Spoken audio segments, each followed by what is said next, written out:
Election commission ने हल्का बंदियों के शेड्यूल का ऐलान कर दिया। इलेक्शन कमीशन ने वाज़ेह किया है कि आम इंतखाबात 90 रोज में नहीं हो सकते। अहम खबर जो आप तक पहुंचा रहे हैं, इलेक्शन कमीशन ऑफ पाकिस्तान ने हल्का बंदियों के शेड्यूल का ऐलान कर दिया है और इलेक्शन कमीशन ऑफ पाकिस्तान ने वाज़ेह किया है कि आम इंतखाबात 90 रोज में नहीं हो सकते। वाज़ेह रहे कि 90 रोज का टाइम फ्रेम होता है इलेक्शन के इनेकाद के लिए और इस पर तहफ़्फ़ुज़ात भी बताए गए हैं इलेक्शन कमीशन ऑफ पाकिस्तान की जानिब से और उन्होंने वाज़ेह किया है कि आम इंतखाबात 90 रोज में नहीं हो सकते। वाज़ेह रहे कि हल्का बंदियों में दरकार वक्त से ताखीर हो रही है और जो शेड्यूल जिसका ऐलान किया गया है उसी के पेश नजर इलेक्शन कमीशन ऑफ पाकिस्तान ने वाज़ेह किया है कि आम इंतखाबात में 90 रोज जो लगते हैं वो नहीं लगेंगे, इससे ज्यादा वक्त दरकार होगा। इलेक्शन कमीशन ने नई हल्का बंदियों से मुताल्लिक नोटिफिकेशन भी जारी किया है। इलेक्शन कमीशन ने सूबाई हुकूमतों और इदारा शुमारिया से मुआवनत भी तलब की है। इस पर मजीद जानते हैं डॉन न्यूज के नुमाइंदे इरफान सद्दुज़ई से। इरफान, बताइएगा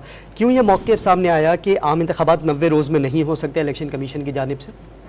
जी, जो नई मरदमशुमारी डिजिटल मरदमशुमारी है उसके बाद तकरीबन ये 4 इजलास हुए हैं जिसके बाद ये फैसला किया गया है कि नई हल्का बंदियां होंगी। इससे पहले इलेक्शन कमीशन के हुकाम इस बात के ऊपर इस नतीजे पे नहीं पहुंच सके कि जो पुराने जो नताइज हैं उसके ऊपर इलेक्शन करवाए जाएं, चूंकि पार्लियामेंट से ये बिल मंजूर हुआ और उसके बाद इलेक्शन कमीशन के सामने ये चीज सामने आई थी।